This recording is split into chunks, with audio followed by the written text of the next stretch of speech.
I know that. Are you a fan of snow? The snow guy? Yeah, I know what you mean. I know what you mean. You know, I like looking at the snow, driving at it, and all that kind of stuff. No, Russ, so for the much. next 3.5 minutes, you might want to plug your ears. Okay. Okay, All right, because I'm not sure if you're going to like the sound of this. I'll have some ice wine. You know what, actually, that's a good idea. Not really.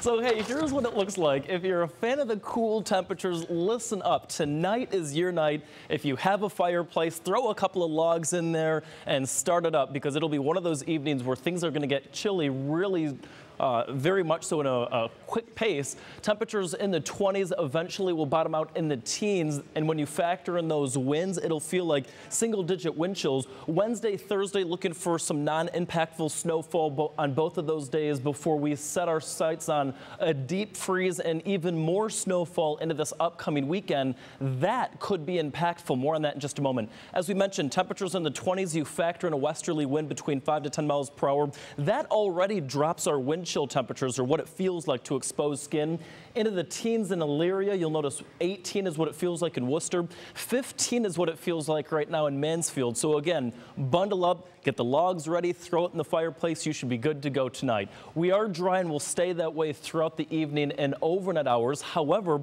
there's a cold front that's situated up toward our north. It'll dissipate as it approaches northeast Ohio throughout the day tomorrow on Tuesday, but it may stir up a couple of flurries, so don't be too scared by that. And then as we head into midweek, as we mentioned, Tuesday night into Wednesday, I think that we'll see a few more snow showers, complements of this area of low pressure, along with another cold front that'll kind of reinforce not only the cool air, but also our chances for snow showers on Wednesday.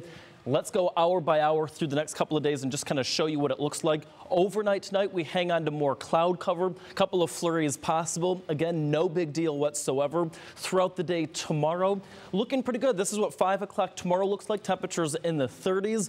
However, let's continue to advance and show you what is going on by mid to late week, because this is really what's going to be the weather headlines. So a lot going on right now, but I want you to keep your eyes on system number 1. This is going to be down toward the Gulf Coast.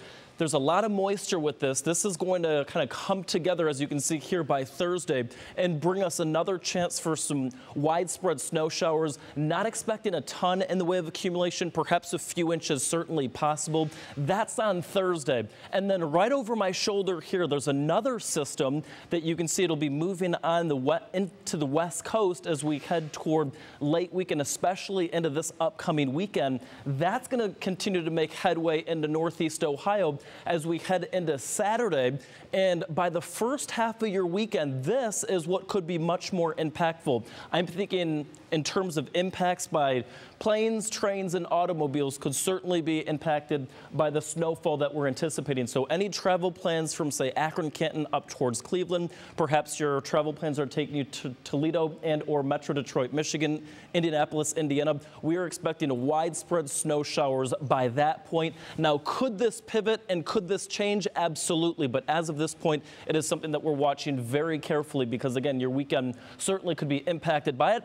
And then, of course, our old faithful friend, the lake effect snow machine, is then expected to kick into high gear as we head into this upcoming Sunday. So heading to worship services could be impacted by that point. You can see what that lake effect snow would look like. At this point, we're thinking our secondary snow belt could be more impacted by that. But again, as we get closer toward the end of this upcoming work week, into this weekend, we'll have a much more refined forecast for you. Temperatures in the 30s basically throughout the entire week until we get into this upcoming weekend. We mentioned that deep freeze. It'll get here on Sunday. Temperatures in the 20s, overnight lows in the low teens. You can see your Reverend Dr. Martin Luther King Day on Monday.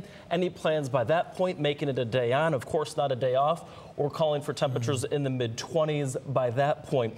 But again, Russ, it'll be one of those things this week where on Wednesday, we're expecting a little bit of snowfall. Thursday, also expecting snow, kind of a lull on Friday. And then Saturday could be a little bit more impactful. So one of those deals where if you have any weekend plans, make that other option, or just make sure that there's something else that you can kind of cover your bases with. And for you, since you're not a huge fan of the snow, 65 days until spring. Good to know. Now that's impactful. Yes. Thank you so much, Michael.